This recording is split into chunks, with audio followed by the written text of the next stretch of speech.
to a food attainment in the building. Let's go, chef. Let's go.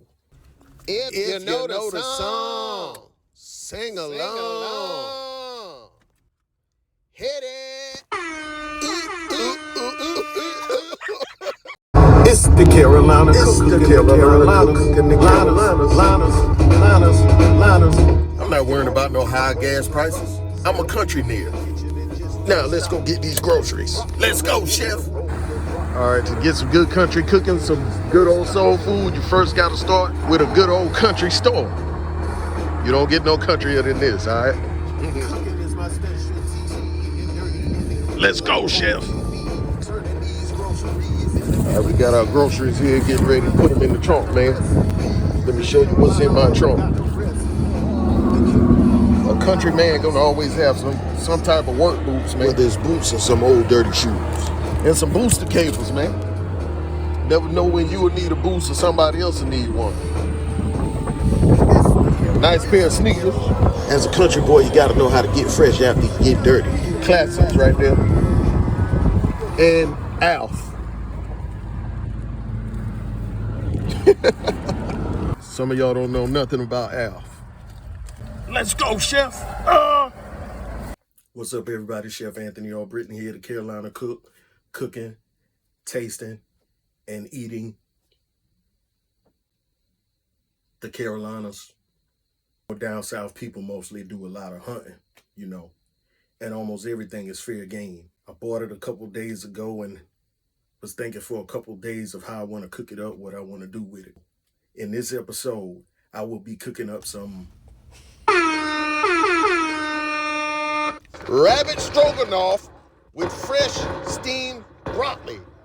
Once you get on it, you can't get off it. I had the taste for some beef stroganoff. So I was like, okay, that's what I'll do with the rabbit. I will make some rabbit stroganoff. So pretty much that's what I did, y'all. So come take a trip inside of my mind and see how I did it. Let's go, chef. I'm your magic man. And for my first trick, I'm going to pull a rabbit out of the pot. Let's go, chef. Most country folk parboil their rabbit first to tenderize the meat, but I'm going to prep it by soaking it in some seasoned meat tenderizer. It's going to tenderize the meat and infuse it with flavor. All right, I don't have any particular method of deboning a rabbit, and I'm pretty much not really going to show on film me deboning a rabbit. That would take too much time.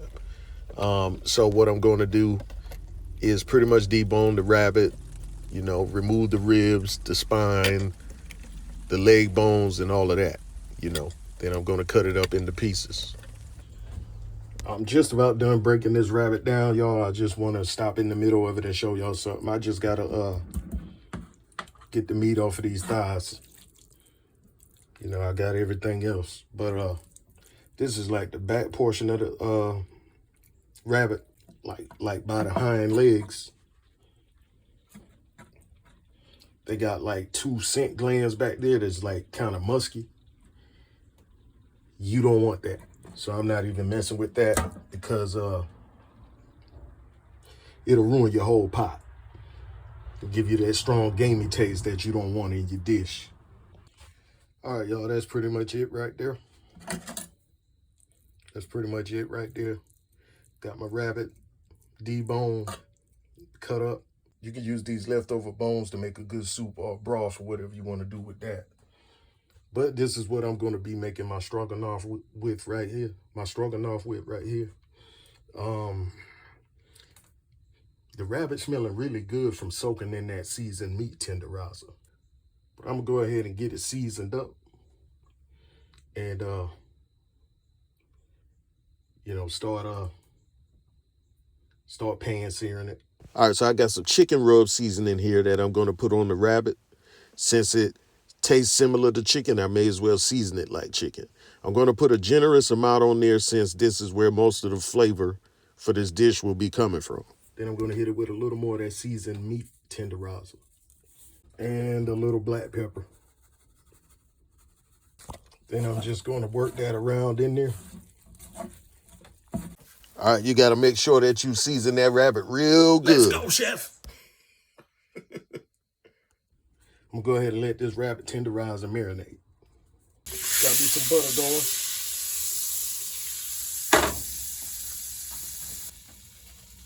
I'm gonna go ahead and drop that rabbit in there.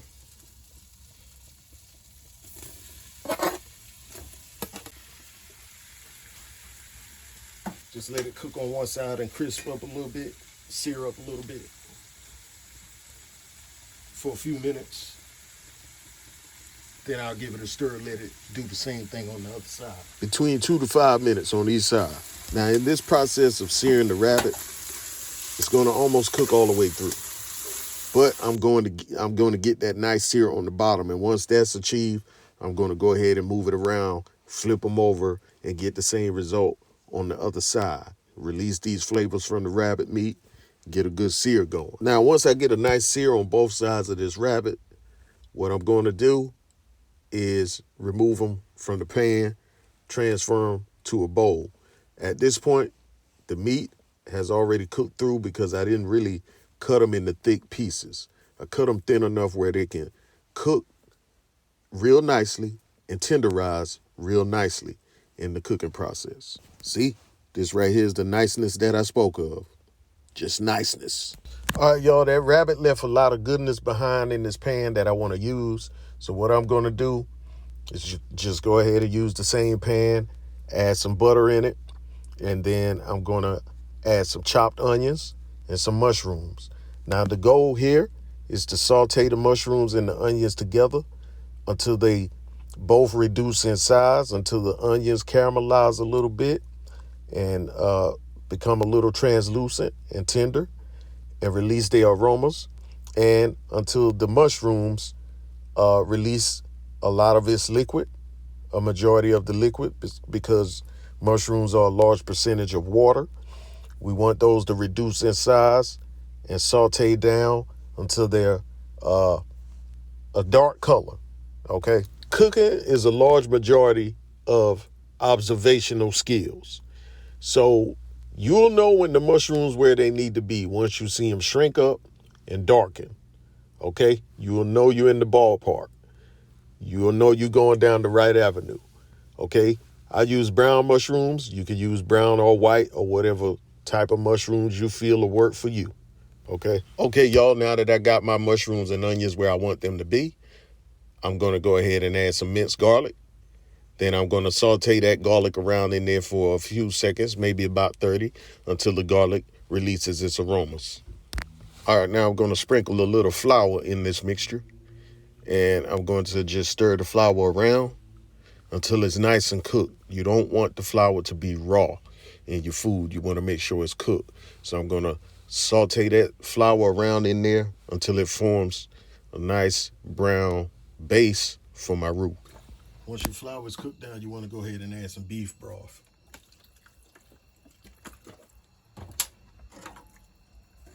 About a quarter cup is fine. Of course, that's based on the quantity that you are making. I'm going to deglaze the pan and loosen that flour back up with that broth. All right, then I'm going to hit it with some Worcestershire sauce. My first time saying it right. I'm going to hit this with a little more of the chicken rub. Keep in mind that it's seasoned to taste, and it's your season of choice. All right, then I'm going to hit it with a little sneeze powder, which is black pepper. Now I'm going to add me some heavy whipping cream to that. I'm going to whip that in there instead of stirring it.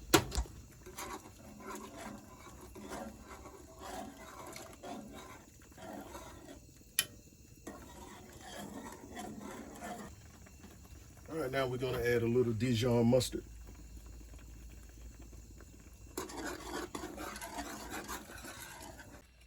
All right, then I got some sour cream here. What I'm going to do is add some of this liquid to the sour cream. Stir it up in there so the sour cream doesn't curdle on you by just dropping it in that hot liquid. Want to smooth it out first, the same way you would smooth out flour or cornstarch, by mixing it in water before you make your gravy or whatever to keep it from chunking up on you, caking up on you, lumping up on you. All right, there you go with your sour cream. You got to have that sour cream and that Dijon mustard in your stroganoff. That's what's going to take the flavor profile to a whole nother level.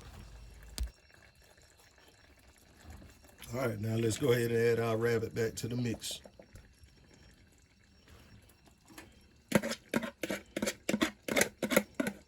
Want to get all that goodness out of there. Then what I'm going to do is mix my rabbit around in there, get it nice and saturated, and, give it its little final taste, to check and see if I have to make any adjustments.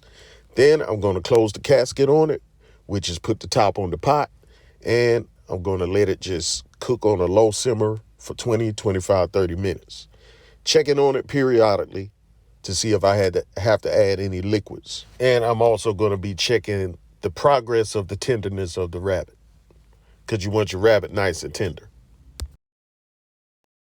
All right, y'all, I'm going to add some chopped chives to this, just to give it a little greenery.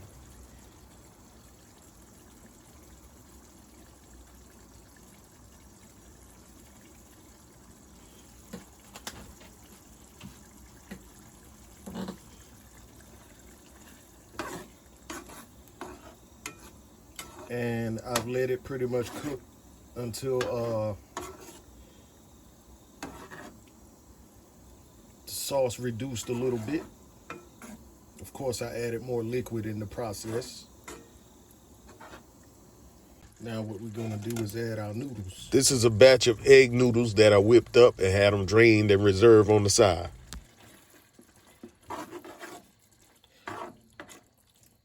Some people pour the mixture on top of their noodles.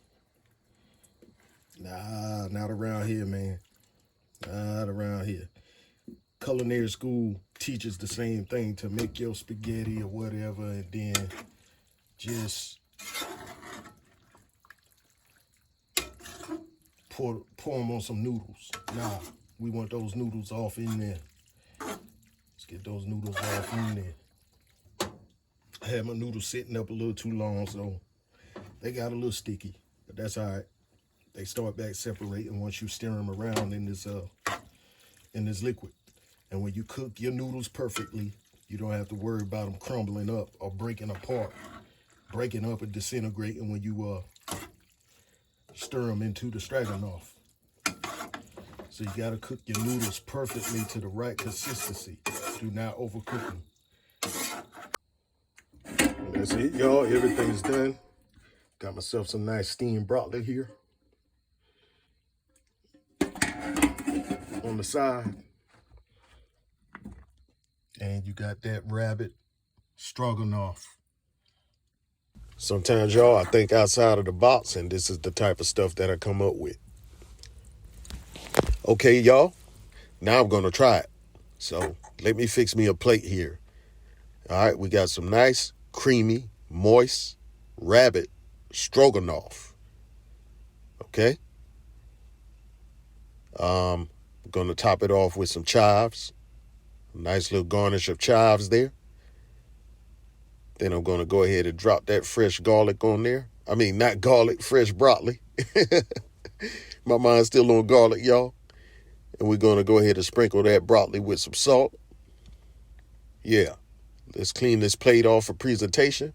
And after I clean this plate off, I'm going to clean this plate off. Check that out, y'all. Once you get on it, you can't get off it. Y'all just believe me when I tell you, this is a good combination right here.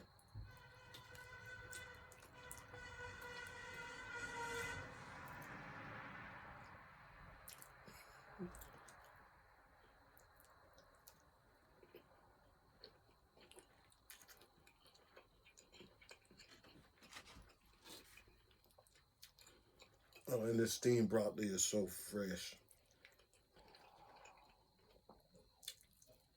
See, as a chef, you got to invent your own things sometime.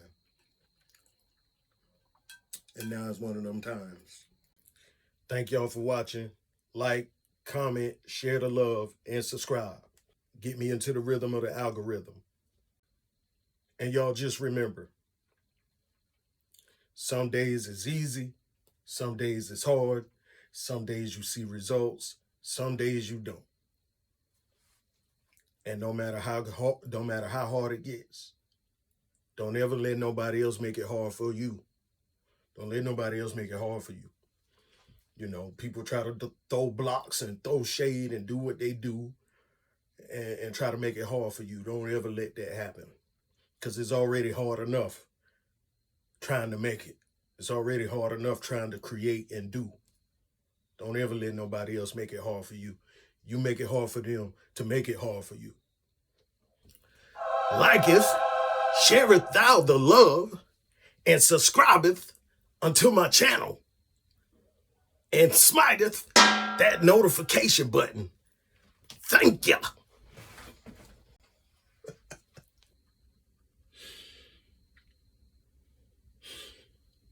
Let's go, Chef.